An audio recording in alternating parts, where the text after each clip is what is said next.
But let's start with the booing, because I think that's a good example of what I'm talking about. You sort of pointed to the Mitch McConnell boos, which I'm always a fan of, and the Dick Cheney boos as evidence that, look, they're done. But that crowd there, I would argue. Like maybe he's going to bring this up, right? Like, this is so reductionist. Imagine, you ask somebody, okay, let's be honest. What do you think about P. Diddy? And somebody's like, fucking disgusting. I hate P. Diddy. Like, get this guy the fuck out of here. You're like, okay, we can break bread over that topic, right? That's good. And like, what about Cosby? Yeah, fuck Bill Cosby. I hate that motherfucker too. Worst person, like maybe even worse than P. Diddy. I don't know. It's like, okay, cool. Okay, we agree on this too. Historically, when we think of like big things like civil rights, like, Malcolm X and MLK, and like, no, fuck those guys. Like, wait a second. What do you mean fuck those guys? Yeah, fuck those guys. Wait, why? Because they're black. Wait, why'd you hate Diddy and Cosby? What do you think about like Weinstein? Oh no, that guy was fine. Those women knew what they were getting into. I don't like Cosby and Diddy because they're black rapists and they're just black people. And it's like, wait, okay, wait, hold on. So we're not really agreeing at all, right? Do you understand? Like, the thought process is important. So to say, well, these people are booing Mitch McConnell, so that's good for us. No, they're booing Mitch McConnell because Mitch McConnell was one of the people on January 6th who said, hey, Trump, you got to call these people off because they're like revolting and they're about to come in and kill us.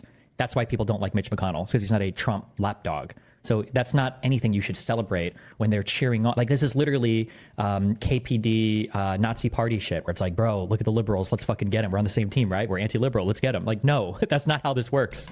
And the Dick Cheney boos as evidence that, look, they're done. But that crowd there, I would argue, that crowd wasn't booing Dick Cheney and Mitch McConnell because they represented any particular yes, thank you. He's going to say it. Political vision or because they were part of the establishment. They booed them because they're Trump cult members, and Trump has issues with them. Yes. If those people, if Dick Cheney stands up and says, I'm endorsing Donald Trump, that whole crowd will 180 immediately. And they have in the past. They'll 180 immediately. Erupts in his favor. Yep. So to me, that's not even about a political move against the establishment. It's just good old-fashioned cult behavior. Yep.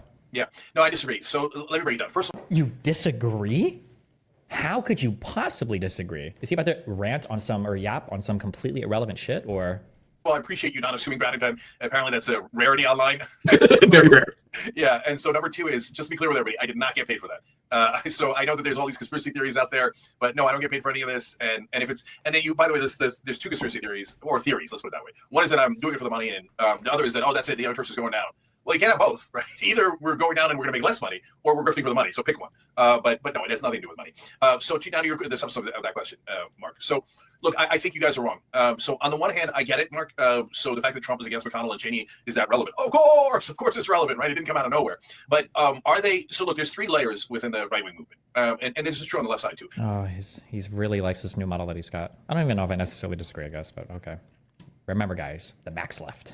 It's really a hierarchy, right? There's the voters at the bottom, right? And then there's the media figures, the politicians in the middle, and then there's the very top leadership, right? So, and that hierarchy also has a hierarchy of trust, in my opinion, which is that you trust the voters the most and the leaders the least, right? And for a lot of people, mainstream media would say the opposite: trust the voters the least and the leaders the most. I totally disagree. I'm a populist. I think that's nonsense. I think the leadership on both sides that has nothing to do with populism. That whole statement: trust the voters for what, and trust the leaders for what? What are you trusting who for?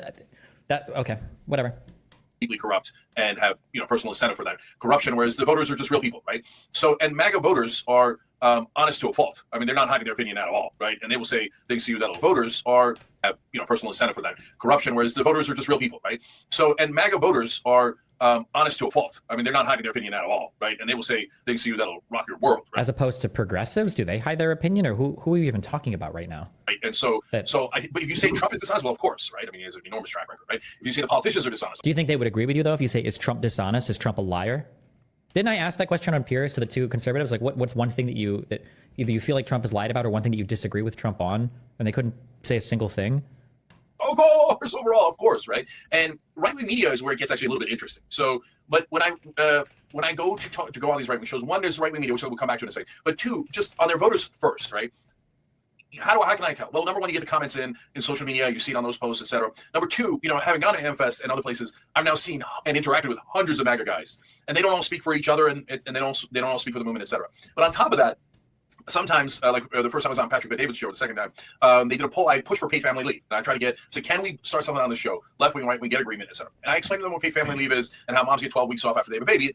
And they kind of love it, right? Because you can see how that could match conservative ideology. Bro, actually, I'm not even sure what his involvement is in these alternative media spheres. Yes, they do want paid family leave, but this is stemming from the idea that white people are being outbred by disgusting brown people like yourself, and we've got to do everything that we can to incentivize, like they did in fucking Italy, more pure white Aryan babies. We need as many white babies as possible. So of course they'll support. This is like literally third positionism, right? Is the idea of, yeah, I'm culturally conservative, but I'm socially basically, or I'm socially conservative, but economically I'll be like a socialist, sure, as long as all the socialists are going to the white people, right? Why would you ever think that you're aligning cleanly there, right? They're going to say things like, yeah, we definitely need paid family leave and everything right after immigration is turned down to 0 so that like dirty Hispanics aren't taking advantage of any of it. Like that's the. And also, if you were to ask that question with one more qualifier, you can test this in any environment, by the way, because I can't, because these fuckers will never have me on now, okay? But you can test this with one more question. You can say, oh, okay, let's say that we do paid family leave. Let's say that we run that experiment with paid family leave for 1 year, and we find out that, let's say that the population is 30% Hispanic and 70% white. What if we found out that 50% Hispanic population was taking advantage of that program? Would you still want to keep it going, or would you want to end it? They would say they would want to end it. If white people aren't taking advantage of it more, then there's a problem there, and they would want to end that program. So, like... So the only one that was a little bit hesitant was the main host, Patrick, right? But all the other hosts were like, yeah, that sounds pretty good. And then they polled their audience, and 75% of them said, yes, we want paid family leave. Okay, so they're not lying. They genuinely need it. And Mark, you have to remember, those guys have been lied to their whole life, first with mainstream media and then to a large degree with right-wing media. So they've never heard a positive take on paid family leave. And when paid family leave is explained, they're like, wait a minute, why is that not a conservative idea? We love that idea. And the polling bears that out. 84% of the country wants paid family leave. 74% of Republicans want paid family leave. Okay, so then I started to realize, oh, no. Some of these guys are just misdirected populists. They got pushed out by the Democratic Party that's so authoritarian, so pro-establishment, et cetera. And then they went in the wrong direction, but some of them have good intent. Now, we can argue over the percentages. And like, who do you think would ever push for paid family leave? In the era of Obama's presidency, who's pushing for paid family leave? Do you think it's the neocons and the Tea Partiers and the libertarians?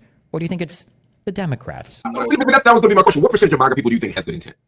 Yeah. I don't even know if Mark knows how deep this like third positionism, the weird, the white identitarian obsessive outbreeding shit goes. It's impossible for me to know. I'll make it up. In terms of like, some of them have good intent. Now we can argue over the percentages. And that was going to be my question. What percentage of MAGA people do you think has good intent? Yeah. It's impossible for me to know. I'll make it up. In terms of like the lost tribe of populists, it might be. Like, you should identify, what does good intent mean? That should be the first question. Because, I mean, everybody has good intent. By definition, most people view themselves as doing good things. It's almost tautologically true. Why would you view yourself as having the intention of doing a bad thing? Like, if you have the intention of doing it, it's probably don't think it's that bad, right? I mean, you're going to be surprised at the number, but I think that might be as high as 15% in the right wing, okay? Like, okay. I accept that. As high as 15% want to do the right thing? So 85% are bad-coded in your mind? That doesn't shock me. I mean, I don't agree. I think it's lower, but let's say it's 15%. Let's say that 80, that still means that 85%.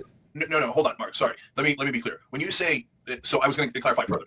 There's, 50, whatever the number is, 50% or so, are the old school MAGA that you know, right? And you're familiar with. Like, so Trump says it, yes. White nationalists, racist, evangelical, Trump cult supporters.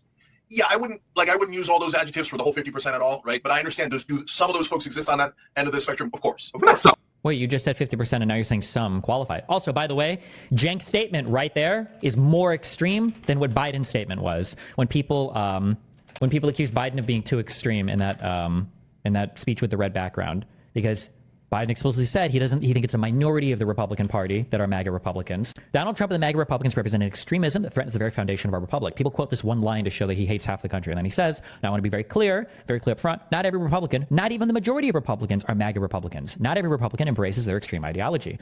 I know this because I've been able to work with mainstream Republicans. So Cenk is making a more extreme statement there, derogatorily about MAGA than even Biden did, but okay. I mean, some, not some. That is the organizing logics around MAGA were white nationalism, were anti-blackness, were xenophobia. I mean, Make America Great Again, even as a title, even as a label, even as a framework, is about a certain kind of appeal to a certain kind of American narrative. Whether you think it's Make America Great Again like 1800s, or whether you mean it as Trump says he means it in the Reagan. God, I love it. I love a black person asking this question. I guess Cenk isn't a white person, so it doesn't hit quite the same. But it's always fun for a black person to ask a white American who's like, yeah, we need to go back to when this country's great. It's like, go back to what year? Like, fuck, not this guy. God damn it. Okay, well, it has to be after slavery, obviously. Probably has to be after civil rights. Fuck, after, oh shit, like, it's like, that's a hard question. Either way, you're talking about shrinking government.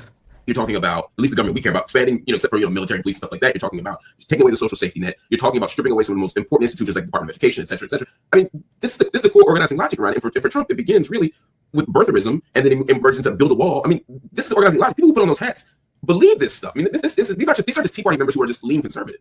Yeah, Mark, I think it's more complicated than that. So just to finish the earlier thought, and I'll get to that point. So there's a good 35% or maybe 35, 40%. These are such made up numbers, but that to me are like they think they mean well, for sure. I mean, look, of course, everybody thinks they mean well, but I mean, like, Yeah, everybody thinks they mean well. I don't know what the point of making that kind of statement is. Yeah. right? They don't have any kind of white supremacist agenda. They're not necessarily misogynist or something. They might have old stereotypes in their head. Why do you think that's true? Again, we're both conjecturing here, but why? Remember when you say, now I know that as Americans, you know, we have like Hispanic people and black people and Asians, and like Arabs aren't real people to us. But remember, Donald Trump did run on banning every single Muslim from immigrating into this country. Like that is something that he literally ran on in 2016. That was part of the platform when he won that election. I don't know if people forget that or people think that's like, that was part of what he ran on. Okay. This is a long time after 9/11. I don't even know why the fuck Americans were even obsessed with Arabs at the time, or I guess like ISIS and shit. But like that's just, don't forget about that. Why do you believe that's true? Yeah, because I've interacted with them. And I think that what we've done is that we've gone into our bubbles and we both think that each side is so evil that you can't talk to them. And they feel the same way about us, right? But to the point that you were making about, the origin of MAGA. So the reason why I say it's a little bit more complicated than that and nuanced is because what's the origin of the Republican Party? The modern Republican Party, not the old one, not the party of Lincoln, et cetera. I actually wrote about this in my book, Justice is Coming. I have a chapter called Why Republicans Suck. So I was not unclear about it, right? And so I explained that when I was a kid, I grew up Republican because my dad was a small businessman, et cetera, and we believed the story that mainstream media told us about a shining city on a hill. What do you think about Musk removing the blue checkmark for MAGA people, talking shit about his H-1B1 visa idea? Things are already getting spicy in House between Trump supporters. People need to talk honestly about what's going on, and they haven't been giving the full story on what's going on.